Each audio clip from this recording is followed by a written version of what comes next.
नमस्कार, मैं डॉक्टर सिमंथनी पालावत। आज के हमारे वीडियो में हम चर्चा करेंगे आदिकालीन साहित्य की प्रवृत्तियों और विशेषताओं के बारे में। तो आदिकालीन साहित्य में बहुत अधिक अलग अलग प्रवृत्तियां हमें देखने को मिलती है। ये अपभ्रंश के साहित्य का ही भाव विस्तार रहा, क्योंकि आदिकाल में एक और तो जहाँ हिंदी की रचनाएं लिखी जाने लगी थी, वहाँ वहीं साथ साथ अपभ्रंश की रचनाएं भी इस युग में चल रही थी।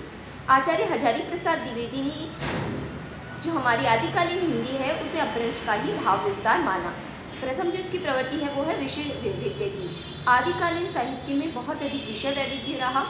नाथ, सिद्ध और जैन साहित्य के रूप में हम जो हमारे धार्मिक मनोवृत्ति का साहित्य देखते हैं, वीर रसात्मक रासो काव्य के रूप में जो हम देखते हैं वीर रस और का साहित्य देखते हैं। तदंतर हम जो हमारी खुसरो की लोकानुरंजनकारी प्रवृत्ति देखते हैं, और साथ ही विद्यापति की पद्यावली में भक्ति और प्रेम का सामंजस्य देखते हैं।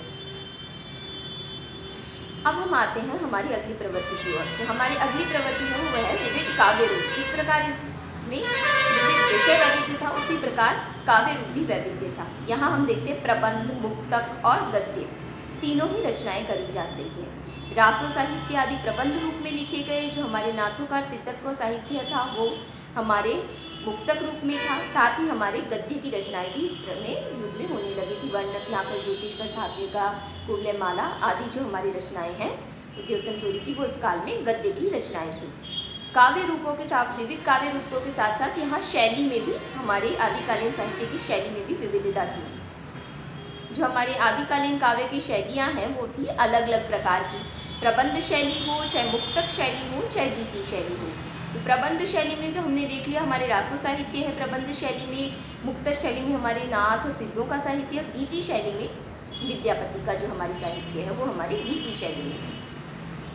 तदंतर हम आगे आते हैं जो आदिकालीन है साहित्य की, हमने देख ली भाषा। तो आदिकालीन जो साहित्य की भाषा है उसमें भी वैविध्य है। अपभ्रंश के साथ साथ इसमें आदिकालीन हिंदी की भी रचनाएं होने लग गई थी। तो जो रासो साहित्य वो डिंगल और पिंगल शैली में हमारे, नाथ साहित्य है वो हमारे है खड़ी बोली के निकट, खुसरो का साहित्य भी हमारे खड़ी बोली के निकट है।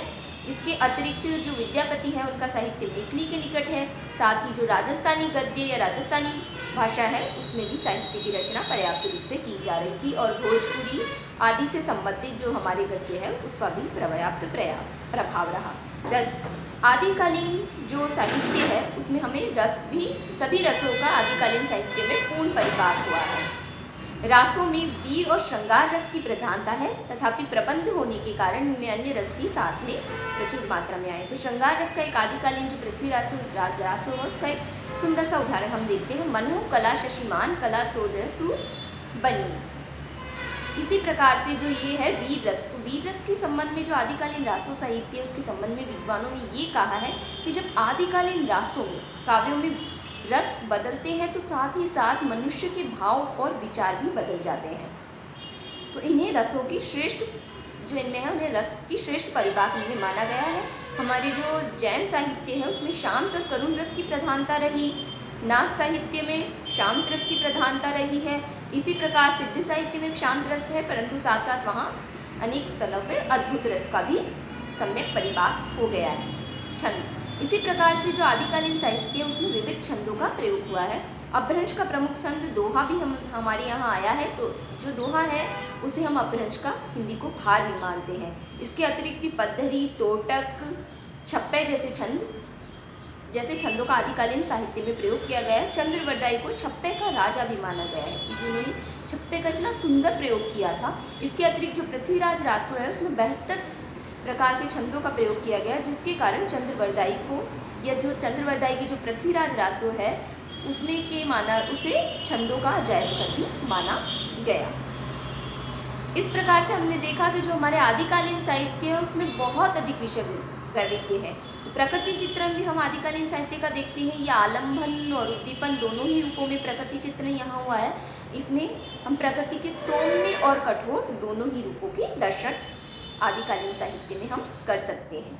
तो आदिकालीन साहित्य में अब हमारे अलंकार हैं जो शब्दालंकार और जो हमारे हैं अर्थालंकार दोनों ही आए हैं। पर जो रासो साहित्य उसमें कई स्थलों पे हम अत्युक्ति या अतिशयोक्ति अलंकारों का प्रयोग भी हम देखते हैं। इस प्रकार से हमने देखा कि जो हमारे आदिकालीन साहित्य है उसमें बहुत अधिक विषय वैविध्य आदि की विषय वैविध्य है और पूरी तरीके से एक अलग प्रकार का साहित्य रहा है। इस साहित्य में अलग अलग वृत्तियाँ रही हैं जिन्हें हम विस्तार से जब आदिकालीन साहित्य के बारे में चर्चा करेंगे तो हम अपने अगले जो वीडियो है उसमें इसके बारे में भी बात करेंगे। धन्यवाद।